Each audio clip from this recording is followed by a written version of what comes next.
অনেক মানুষ আছে যারা মহাজনের আন্ডারে কাজ করে, হুম। তারা কাপড়ের যদি 50,000 টাকা মজুরি হয়, তারা অর্ধেক 25,000 পাইবে। জি আর আমি তো আমার নিজের কাজ করি, জি অর্ডারের জন্য যেন মহাজনের যে প্রথম যে রইলেন, আমি অর্ডার বলি মহাজনের 50,000 পুরাটাই আমার, আমি হারকিতের বেতনটা দিব। আমার হেল্পারের বেতন 25,000 3,000 মাসে 12,000 টাকা দিলে বাকি টাকা আমার। তার মানে হচ্ছে আপনার কথা থেকে আমরা পেলাম হচ্ছে যে একটা শাড়ি যদি 50,000 টাকা দাম হয় তাহলে 25,000 টাকা তাঁতির হুম, আর 25,000 টাকা মহাজনের। 25,000 টাকা, মানে 25,000 আবার অর্ধেক হবে, হেল্পার পাবে অর্ধেক, মহাজন পাবে অর্ধেক। আচ্ছা 50,000 তিন ভাগ হবে, 25,000 পাবে কারিগর, হ্যাঁ, প্রথম আর 2 ভাগ হবে। প্রথম 2 ভাগ হবে, 25 প্রথম 25 প্রথম 50। তিন ভাগ থাকে।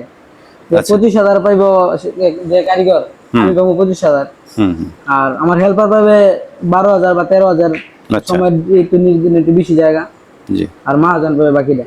এখানে যা হয় মহাজনের ইনভেস্ট কি থাকে? মহাজনে ইনভেস্ট কি, মহাজনে একটু সুতা মতা রেডি করে দেয়, একটু অর্ডার নিয়ে দেয়। আচ্ছা তার মানে হচ্ছে আপনি তো শ্রম দিচ্ছেন, হুম। পরিশ্রম করতেছেন, এটা বুনতেছেন, আপনার হেল্পারও একই কাজ করতেছে, আপনাকে সহযোগিতা করতেছে পাশাপাশি। কিন্তু মহাজনের এই সুতো বা এইটি এগুলো হচ্ছে মহাজনের। যে মহাজনে হেল্পারও মহাজনে দিয়ে দিবে, মহাজনে হেল্পার দিবে, এবার তাতে কি সমস্যা, আচ্ছা আচ্ছা, কারেন্ট দিবে, ফ্যান সবই মহাজনে দিবে। মানে যত খরচ আছে যাবতীয় যত খরচ আছে সব দিবে। এটা মহাজনের। আপনার খাবারটাও মহাজনের?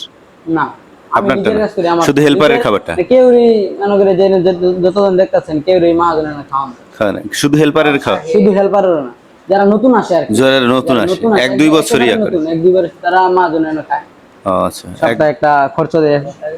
তাও তো 1-2 বছর, 1-2 বছর পরেই তো আবার নিজেরটা নিজের খেতে হয়। 1 বছর 2 বছর। হুম।